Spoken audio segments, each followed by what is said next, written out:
Et salut tout le monde. Aujourd'hui, on se retrouve pour un format totalement inédit sur la chaîne. Vous le remarquez, je suis pas derrière mon bureau, je suis à Marseille parce qu'on va faire quelque chose que je n'ai encore jamais fait. Aujourd'hui, on va aller à la rencontre d'un invité, qui va nous faire découvrir une de ses passions et je vous préviens, je vais prendre assez cher. Je suis avec un fou dans une cage. Venez me sauver. Envoyez l'hélicoptère.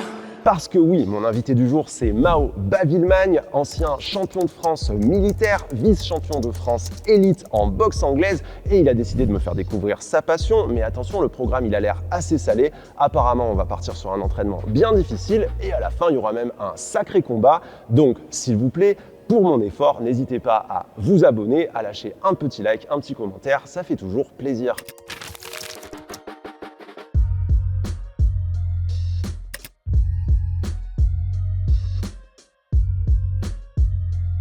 Et salut Mao, merci beaucoup de m'accueillir ici, ça me fait super plaisir. Bon, qu'est-ce que tu nous as prévu aujourd'hui? Est-ce que je vais en chier? Alors, salut Mathieu, moi aussi ça me fait super plaisir. Je t'ai prévu des dingueries, un bel entraînement, du lourd, on va bien s'amuser, t'inquiète pas. Bagarre à la fin? Bagarre, belle bagarre, combat, fractionné, bagarre. D'accord, fractionné et après combat, on met les gants, tout ça? Oui, on met les gants, malgré notre différence, t'inquiète, on va bien s'amuser. Est-ce que tu peux redire aux gens ce que tu m'as dit en texto que tu allais faire? Tu as dit qu'on va se marave la gueule, non? On va se marave la gueule, ouais. On se marave la gueule. J'ai reçu un message, Mathieu, ouais, t'inquiète, on fait l'entraînement, après on se marave la gueule. Voilà, vous avez la promesse, on va voir si on la tient. Alors, du coup, moi, c'est Mao Bavilmagne. Je suis un boxeur transgenre. Je suis pionnier en Europe, dans le sens où il n'y a pas d'autres athlètes, déjà boxeurs transgenres. Il y a une boxeuse que moi je connais, qui est Coco, qui est à peu près connue en boxe française, qui a fait déjà 2 combats en vrai en tant que femme trans, donc quand même, c'est quand même pas négligeable et elle n'est pas du tout visibilisée, on ne sait pas du tout son histoire. Mais du coup, de source sûre, je suis le premier dans toute l'Europe à être autorisé à participer en compétition contre les hommes cis en tant que personne non cis. Et tu as aussi un palmarès, tu es aussi ancien champion de France militaire aussi. Oui, j'ai un palmarès que j'avais eu du coup en boxe féminine, parce que du coup j'ai 2 carrières.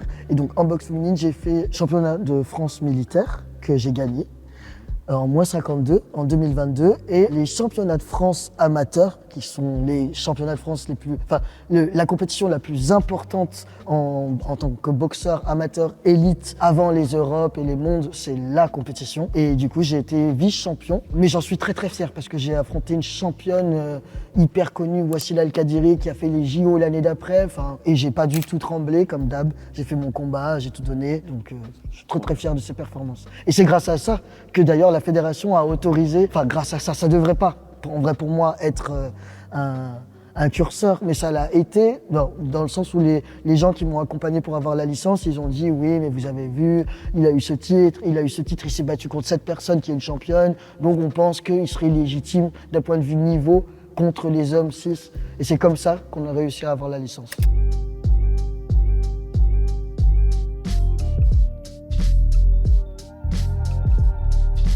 Bon, je vous explique. On a commencé l'échauffement, on a oublié de dire. Donc, premier exercice, la corde. Peut-être des petits conseils pour pas que je sois nul. Ouais, tu commences. Là, je t'ai vu commencer par un pied après l'autre. Commence par les 2 pieds joints et après, quand tu seras plus chaud, tu feras des dingueries. D'accord, ça va. Déjà, commence par simple.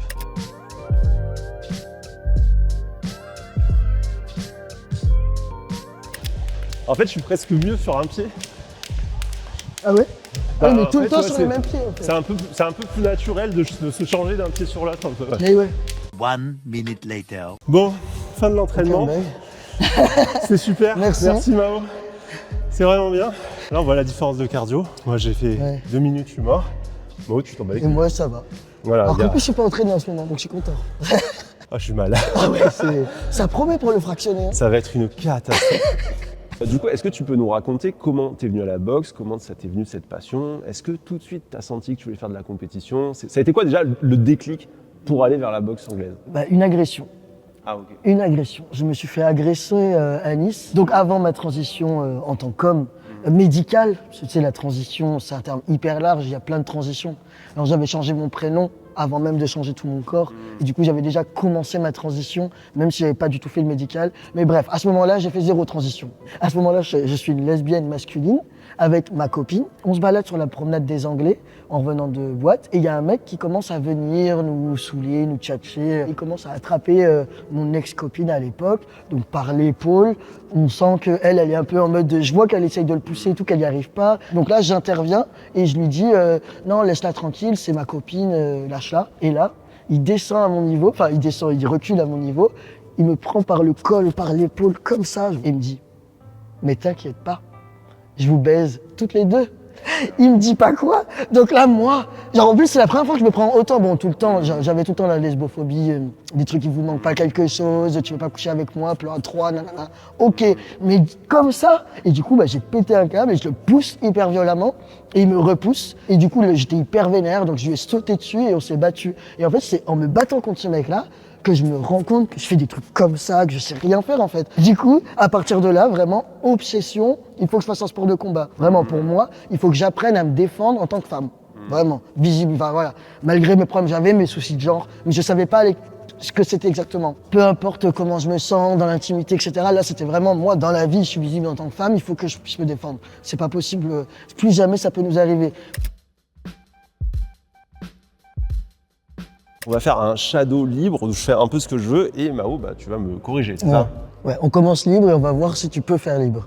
Ouais. La réponse est non. La réponse est non. Tout le monde le sait, Mao. Mais voilà. Donc je fais ce que je veux. Tu fais ce que tu veux. Je me mets dans la position que je veux, je me déplace comme je veux et tu vas me dire, bon, fais ci, fais ça, change ci, change ça. C'est ça, ouais. Okay, c'est exactement ça. Très bien. Allez, c'est parti. Si tu veux, je te mets un temps, c'est quand même... On fait 2 minutes. Ouais, 2 minutes. Bien le jab. Fais des jabs comme ça, c'est bien. Ça fait si longtemps. Sur la pointe des pieds.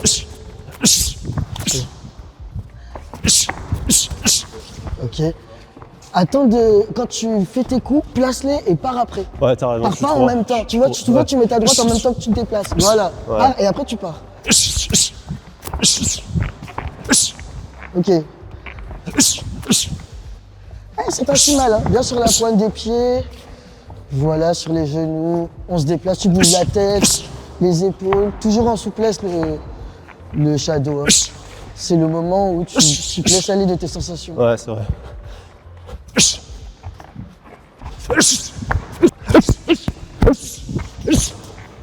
Ok. Traîne pas des pieds, attention. Ouais, c'est... C'est pas la boxe taille ici. Top. Je viens de sonner. Je vais sonner dans mon temps. Bien.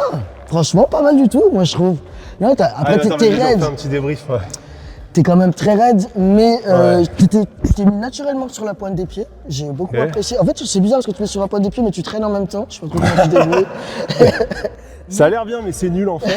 Mais déjà, t'es sur la pointe des pieds. La plupart des gens, ils se mettent pas sur la pointe des pieds, ils sont comme ça, tu vois. Toi, déjà, t'es sur la pointe des pieds naturelle et t'as déjà le rebondi des genoux. Ça, c'est bien. Pour la force, tu vois. Donc ça, c'est cool. Juste, tu tournes pas assez les pieds pour ton bras arrière. Selon moi, donc du coup, il était un peu court, tu vois. Tu aurais pu faire bam, des bons directs. Surtout que t'es grand, donc tu peux avoir une très belle allonge. Voilà, et là, il était un peu court. Et souvent, ton jab, il était plus long, tu vois, que ton direct à la fin, du coup. Voilà. Mais sinon, franchement, moi j'ai trouvé que c'était pas mal. C'est gentil. C'est niveau généreux. attitude, non, c'est vrai, niveau attitude. Tu sais, je donne beaucoup de cours à beaucoup d'élèves et des fois tu vois des dingueries. Hein. Ouais, bon, ça va, je m'en sors pas si mal. Non, franchement, ça va. Note sur 10. Je suis très critique. Sois méchant. Franchement, ok, 3. Voilà la vérité. On enlève 3 sur 10. Voilà. Tu nous montres un 10 sur 10 Je dois dire moi. Petit Allez, shadow vas-y. joli. Et je te corrige, hein. Je te fais pas Vas-y.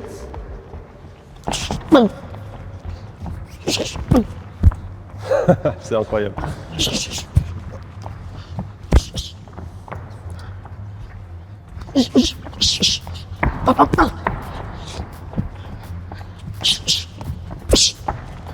Moi, ce que j'aime le plus, c'est les rotatives. C'est ça, ma boxe, beaucoup. J'avance comme ça, j'adore faire ça. Tyson. Ouais, vraiment. Voilà, un champion de France à l'œuvre. Donc, après, tu commences une carrière amateur et là, quand même, assez vite, on a quand même des titres qui vont arriver. Comment ça s'est passé? Ça a été quoi, justement, ces premiers gros challenges? Comment tu as vécu ça? Devenir gagner les championnats de France militaires, puis ensuite faire les championnats de France, tout ça. Qu'est-ce que ça a été pour toi à ce moment-là? Bah en fait, c'est marrant cette question parce qu'en plus, ces grosses performances-là, que j'ai toutes les deux fait en 2022, elles me viennent du fait que j'ai eu énormément de défaites dans la même saison. Enfin, dans la saison qui précède, parce que là, j'ai les titres au tout début dans la saison 2022-2023 et la saison 2021-2022, mais j'ai perdu au moins 6 fois d'affilée. Ce qui ne m'était jamais arrivé, je perds 1 fois, 2 fois, 3 fois, 4 fois, 5 fois, d'affilée. 6 fois d'affilée. J'avais jamais fait ça, il faut le faire. Il faut se relever, retourner sur le ring. Et du coup, je vais à mon 7e combat. Donc d'abord, c'était les championnats de France militaire en premier. Et je fais donc ce 7e combat en me disant, en fait, là ça y est, j'ai compris que j'étais plus à niveau, ça va pas. J'arriverai pas. En fait, peut-être que je suis pas le champion que je croyais, mais je suis un boxeur, j'aime trop ça. Donc je vais m'amuser et voilà. Parce que avant, je suis quand même dans une mentale, putain, je fais que perdre, je suis nul, qu'est-ce qu'il y a? Là-bas, je voulais être pro, je voulais être un champion. Et là, je vois que je perds tout. Je commence à me dire, bon, avec un palmarès comme ça va être chaud. J'y avais beaucoup réfléchi. Je me disais, en fait, j'aime tellement la boxe que je vais pas arrêter. Donc, ok, bah tant pis, je suis pas le champion que je voulais être, ça me fait chier, hein, mais je vais pas arrêter. Donc, je vais m'amuser.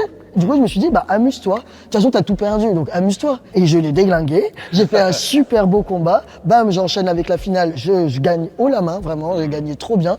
Et du coup, bah là, j'étais en mode, waouh, ok. Bah comme quoi, après, 6 défaites, si tu te relèves, et bah tu peux faire des dingueries. Et après, dans la foulée, il y a eu le championnat de France. Je gagne la demi-finale, tout pareil. Et en finale, j'affronte Wassila El Kadiri. Et bah pour elle, justement, j'avais fait une énorme prépa mentale parce que en vrai, j'étais hyper stressé. Mais du coup, je me suis mis, la prépa mentale que j'ai fait pour ce combat, je la garde encore aujourd'hui. Elle m'aide de fou, tu vois. Avant ce combat, par exemple, j'écoutais tout le temps des musiques un peu agressives. Moi, je suis très rap. Donc, avant les combats, j'étais là, gros Booba, gros Caris. Je n'ai aucune peine, je te nique ta race. Et en fait, je me suis rendu compte que ça me stressait plus qu'autre chose. Et donc, je me suis mis à écouter du zouk. Mais du coup, j'étais là à me dandiner un peu. J'étais hyper détendu. J'étais en mode... J'avais des petits moments de pression, mais quand même un petit moment de pression. Une autre énergie. Une autre énergie. J'étais hyper content, de super bonne humeur. Et du coup, j'ai fait un combat de fou. Je me suis trop amusé déjà. Donc du coup, finale de championnat de France. Et là, donc celle-là, tu la gagnes pas, mais tu finis quand même. Mais c'est quand même un super combat. Je suis vice-champion. Je suis trop content. Je suis parmi les stars en vrai. Parce qu'en vrai, en plus, c'était les moments des JO. C'était les qualifications pour les JO. Donc j'étais triste parce que si j'avais gagné, j'étais quand même qualifié pour les JO 2024. Mais bon, on peut pas tout avoir dans la vie. Et ce que j'aime bien aussi dans ton histoire, c'est que ça montre qu'on voit beaucoup de champions de boxe qui sont invaincus avec des zéros au niveau défaites. Je pense que la réalité de la plupart des gens qui font des sports, c'est qu'il y a des hauts, il y a des bas, il y a des victoires, des défaites, et c'est pas pour autant qu'on peut pas finir champion. Oui, absolument, exactement. Et après, c'est souvent ça. Malheureusement, on connaît toujours les super champions qui ont 0 défaite, 0. Alors il y a plein d'autres types de champions et de personnes qui ont fait des performances, mais de malades, et qui sont passés par des échecs, mais qui du coup ont fait des performances encore plus grandes que des personnes qui ont eu 0 défaite, tu vois. Je sais pas pourquoi on est tout le temps sur le 0 défaite. En vrai, on s'en fout. On s'en fout. Un vrai boxeur, c'est un boxeur qui a su perdre et remonter sur le ring. Parce que tant que tu gagnes, ça va. Mais le jour où tu te fais casser la gueule devant tout le monde, devant tes amis, ta maman, tutti quanti, et qu'après il faut remonter, là c'est différent. Et si tu es capable de le faire, là, on te considère comme un boxeur. Ça, c'est du courage. Ça, c'est de la résilience, tu vois. C'est dire... Pour moi, en plus, c'est encore plus des champions, en vrai, que les champions. Nouvel exercice, cette fois on part sur du fractionné. Je crois que Mao t'a prévu un truc bien salé. Est-ce que tu peux nous expliquer ce que je vais devoir me taper? Alors, je les ai prévus des fractionnés des familles, donc une partie vitesse et une partie force, 13 minutes de travail. Donc 6 minutes et demie chacun. Ok, pas 13 minutes moi. Non, t'inquiète pas. Je me suis chié dessus là. J'ai pensé j'ai littéralement. 6 minutes de travail chacun, enfin 6 minutes et demie. Pendant que je travaille au sac, 20 secondes, toi tu te poses. Et inversement, pour travailler vite, c'est ça. Avec ou sans les pieds, mais en tout cas tu utilises quand même les genoux, les épaules. Pour le vitesse. Pour le fort, c'est juste un coup. C'est pas une combinaison parce qu'on cherche un coup fort et pas un coup. Enfin, et si tu mets une combinaison, tu perdras la puissance du coup. Et là, on cherche vraiment la puissance. Vraiment, on est bam. Ouais, bam. Ça, c'est sur la force. Du coup, vraiment, tu mets tout. Bourrin. Voilà, tu dois connaître. Un peu. J'ai que ça, c'est la seule chose qui me reste. Et voilà, c'est dans 20 secondes. Ok, ça marche. Est-ce que ça va être, tu dirais, en difficulté, ça va être, comment je pense que je vais m'en sortir? Ça va être au début, ça va brûler. Ça va brûler au niveau du cardio, mais enchaîner. tu vas enchaîner. Je pense que vu la corde à sauter, franchement, ça va être un peu tendu.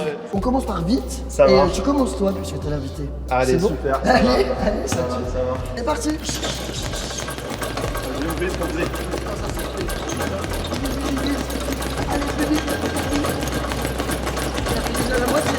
Encore 10 secondes. Allez, c'est bien. 6, 5, 4, 3, 2, 1, top. À moi. Moi, je décède. Ça va tellement vite. Vous voyez pas, mais ça va tellement vite. C'est une mitraillette.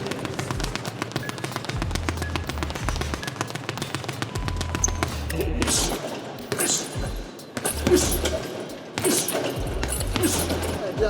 Tu peux faire mieux avec la droite. Voilà. Mais tout.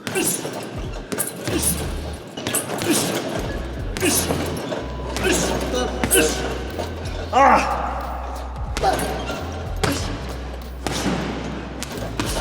Tiens.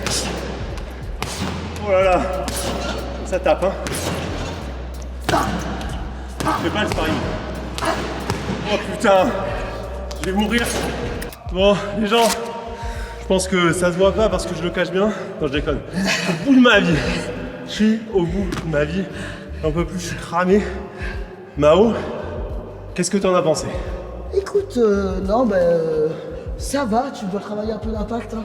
Genre, tu pourrais taper plus, Ouais. mais ça va, t'as tenu jusqu'au bout. Toi, pour toi, c'est un effort tranquille, ça ou... Non, alors les fractionnés, c'est jamais facile, mais Ouais. ça va quand même. Genre, j'ai capté que ça va. Là encore, ça va, je peux faire le 2 fois, 3 fois comme ça. Bon, Je pourrais faire 3 fois ça. ouais, Moi, je vous dis, trop chouette. c'était la fin.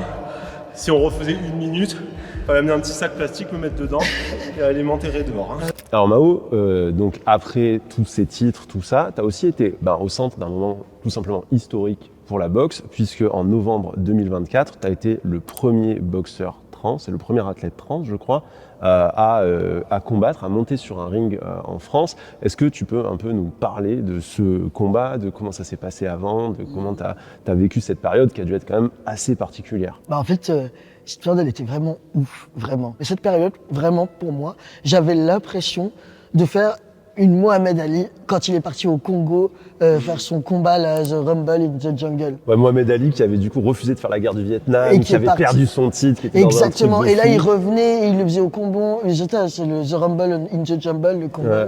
Rumble in the Jungle, le combat, ouais. le combat du siècle, comme on l'a appelé. Et j'avais vraiment l'impression d'être lui quand dans l'entraînement et tout. Et quand j'arrive au moment du match, mais vraiment avec tous les médias et tout, j'avais cette énergie, tu vois. Je sais pas pourquoi, mais c'est vraiment comme ça que je l'ai ressenti. J'ai pensé à lui, tu vois, très fort. Est-ce qu'en amont, tu as eu peur de pas pouvoir combattre? Parce que j'imagine qu'avec la fédération, Mais ça n'a bien pas sûr. dû aller tout droit. J'avais demandé donc à plein de gens que je connaissais de la boxe d'ici, même Louis, enfin plein de gens. Louis, les ton gens, entraîneur. Oui, Louis, mon entraîneur. Et il me disait, franchement, là, je sais pas comment tu vas faire. Lui, il me disait, moi, je suis pas du tout contre, mais là, je sais pas qui contacter, je sais pas comment ça Ouais, se la passe. Fédé va pas vouloir, la ils Fédé vont va pas te donner vouloir. la Et licence pour tu boxer sais, en tant qu'homme. et oui, C'était ça qui et en faisait fait, peur. c'est ça, comme du coup, il me l'a bien fait comprendre, en fait, du coup, là, j'étais dans le cas des premières femmes de Myriam Lamar à l'époque. C'est-à-dire qu'il y a toujours pas de législation qui existe pour les personnes trans dans le sport. Donc, c'est comme quand le sport féminin n'existait pas. Ça a été très compliqué. Mais moi, j'ai déjà vécu ça. J'avais une boxeur qui s'appelait Myriam Lamar. Et pareil, quand elle était pro, ça a été hyper compliqué. Et avec Mao, je revis ça. Et avec Myriam, en revenant à Myriam, on avait fait, je me rappelle, un soir en boxe, quand ça vient à elle, les gens partaient. En fait, c'était une boxeuse femme qui Ouais. était professionnelle et Ouais. personne ne voulait boxer Voilà. avec elle, même à l'entraînement. Non, il voulait même pas la voir, et même pas la regarder. Je dis, et je me rappelle qu'un jour, je l'entraîne, elle allait monter sur le ring, et les gens y partaient. Ils partaient du gala. Et puis après, un jour, elle a rempli le Bercy, et tout le monde était assis, elle a fait le meilleur combat de la soirée. Et là, après, elle est devenue championne du monde, elle a montré que c'était elle qui avait raison. Et pourquoi pas la faire avec Mao? Et donc là, toi, tu viens à nouveau pousser Voilà. un peu les meubles, transformer les choses et tu te dis voilà, moi je veux boxer, je suis un mec trans, je veux pouvoir faire de la compète avec les mecs cis. Et le problème, c'est que tu as une fédération en face où c'est un peu un mur et tu sais même pas quelle manette tirer C'est pour ça. avoir ta licence. Et quand je commence une réponse. à tirer des manettes, les gens ils sont encore pires que moi. Déjà moi je suis un peu en mode frileux parce que personne n'a jamais trop envie de parler de ça. Et en fait c'est grâce à un coup de chance pour le coup, c'est une élève à moi de boxe qui était aussi une amie, qui était journaliste. Donc elle connaissait le président de la fédération PACA de boxe anglaise et elle avait son numéro. Et elle m'a dit mais je vais lui demander si lui il sait pas. Et vas-y, lui, il était trop chaud pour m'aider, en fait. C'était Serge Poteau, monsieur Serge Poteau et son fils Michel Poteau. Ils sont eux qui se sont battus avec moi pour l'obtention de la licence. Je le précise parce que ça va être diffusé sur Internet et que les gens se montent vite la tête. Aucun passe-droit. Simplement, ça t'a permis, qu'on t'écoute, de pouvoir expliquer ton cas, qu'il soit examiné. Il y a eu... Clairement, c'est ça. Tout a été fait dans les règles par la fédération, bien sûr. Ah oui, vraiment. J'ai fait mes examens, j'ai fait des prises de sang, j'ai dû leur envoyer. On a écrit une lettre au ministère à la ministre du Sport à l'époque. Elle nous a jamais répondu. Donc ils ont fait plusieurs rendez-vous où en gros ils se battaient contre tout le monde de la Fédé, les médecins, le président, tout ça qui était absolument contre, qui disaient que voilà ça allait mettre en danger, etc. Et eux ils justement parlent, il a eu le titre de chat, il a fait ça, maintenant vous savez qu'il a changé ses papiers depuis tant, il prend de la testostérone depuis tant, moi je pense que et au bout d'un moment ils ont réussi, on a réussi. Je crois savoir que c'était quand même une telle pression de cette transition et de pouvoir continuer à boxer, t'aimes tellement la boxe qu'il y a eu un moment où t'as même pensé en tout cas retarder ta transition parce que tu voulais pas arrêter de boxer, tu disais mais si je vais au bout de la transition, je pourrai plus boxer. Mais c'est plus que penser, pour toi. c'est que je l'ai fait. J'ai retardé ma transition. En fait, je savais qui j'étais, je savais que j'étais un homme, mais je suis volontairement dit je vais pas le faire. Je vais pas faire d'opération, je vais pas changer mes prénoms, je vais me cacher. Je vais pas prendre de testostérone. Je vais pas prendre de testostérone, je vais pas faire tout ce qui fait que je suis ça aujourd'hui, ce que j'ai finalement fait. Que je suis moi, que je suis Mao. Ouais, que je suis Mao. Tout ça, je voulais pas le faire parce que je savais qu'il y avait pas de réglementation sur ça dans la boxe. Je pensais pas que ça allait passer. Mon cas, honnêtement, je pensais pas. Donc, j'étais en mode, je vais pas le faire parce que je veux pas arrêter la boxe, que je trouvais que j'avais une chance en boxe, que j'avais pas non plus à des milliers d'endroits dans ma vie, tu vois. Parce que du coup, t'avais cette opportunité. J'avais cette opportunité. Tu sais, en plus, voilà, quand t'es précaire, on te dit, en plus que tu as une petite chance en boxe, on te dit, vas-y, faut y aller, tu vois, t'auras pas d'autre chance. Et si tu fais ta transition, pour toi, toutes les portes se fermaient. Toutes. Pour moi, toutes. Je pensais vraiment pas que j'allais avoir et le courage, et la force, et le bon timing, et l'accompagnement pour faire ce que j'ai fait. Donc, pendant 4-5 ans, j'ai complètement retardé ma transition. Mes parents savaient pas, mes amis savaient pas, les coachs savaient pas, personne savait. Et par amour de ton sport. Par amour de mon sport.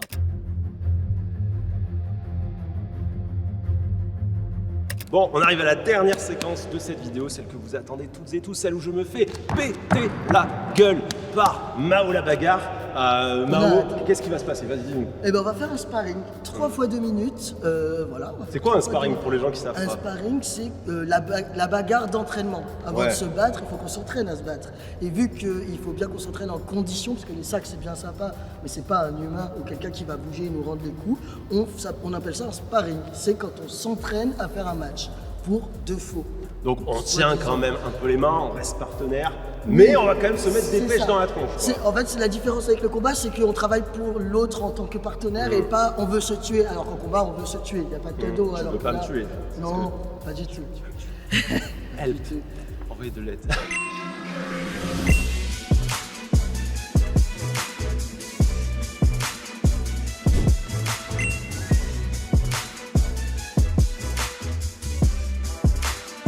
Round 1, fight!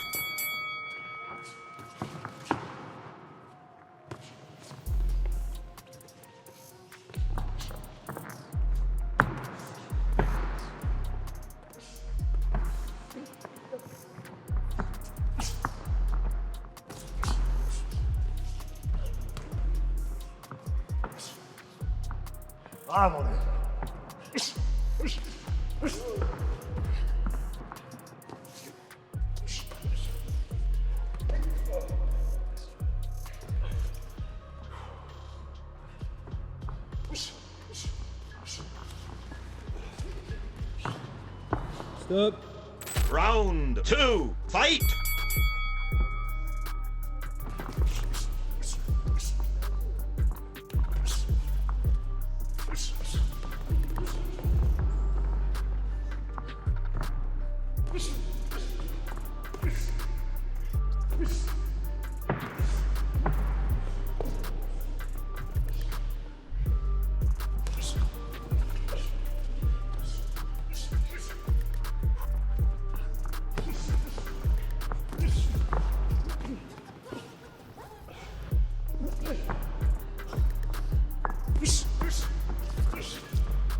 Stop. T'as des conseils pour pas que je décède? J'ai trouvé que t'étais mieux au deuxième. J'ai vu que t'étais fatigué. Tu t'es moins précipité, t'étais en mode qu'est-ce qu'il va faire? Et du coup, tu réfléchissais. Est-ce que tu pouvais faire quand j'allais rentrer? En Donc, fait, je le te trouvais premier, meilleur, moi. j'ai paniqué le premier. Ouais, bah ouais, j'ai vu. J'avais oublié le sparring en vrai. Eh oui. Je disais, oh putain, il me tape. Mais pourquoi il me C'est tape? comme ça qu'on fait. Ouais. Et c'est pour ça, là, tu m'as surpris en vrai au deuxième. Parce que je m'y attendais pas, et en fait, t'étais prêt pour m'attendre, tu vois. Du coup, moi, ça m'a forcé à réfléchir à comment rentrer. Et Donc, je suis perdu. je t'ai trouvé meilleur. C'est gentil. Plus fatigué, mais en vrai, tu m'as mis plus en difficulté pour avancer. Round 3, fight!